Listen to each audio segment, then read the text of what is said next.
छत्रपती शिवाजी महाराज यांचा किल्ला रायगडावरील समाधीचा महात्मा ज्योतिराव फुले यांनी एप्रिल 1869 मध्ये सर्वप्रथम शोध लावून सर्वप्रथम शिवजयंती साजरी केली। पण मनुवादी प्रवृत्तीच्या राष्ट्रीय स्वयंसेवक संघाचे सरसंघचालक मोहन भागवत यांनी चुकीचे वादग्रस्त विधान करताना बाळ गंगाधर टिळकांनी समाधी शोधून काढल्याचे म्हटले। त्यामुळे फुले शाहू आंबेडकरांच्या अनुयायांची मन दुखावली। त्यातून मोहन भागवत यांचा जाहीर निषेध करण्यात आला। यामध्ये उपेक्षित समाज महासंघ अध्यक्ष श्रीकृष्ण बनसोड, श्रीकृष्ण माहोरे, इंजिनियर सुभाष गोहत्रे, महात्मा फुले समता परिषद प्रदेश सचिव डॉक्टर गणेश खारकर, डॉक्टर आंबेडकर समाजभूषण संघ, सामाजिक परिवर्तन परिषद, मुस्लिम धर्मगुरू प्राचार्य अब्दुल अजीज रिझवी, अखिल भारतीय राष्ट्रीय काँग्रेस कमिटी अमरावती,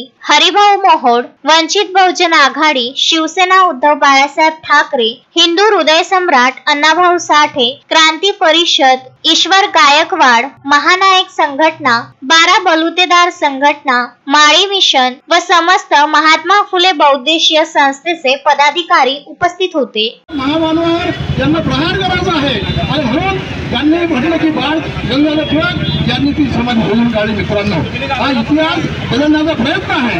वास्तविकता महात्मा फुलेंवर बाबासाहेब आंबेडकर, राजश्री शाहू महाराज। Vidarbha news bureau, Amravati.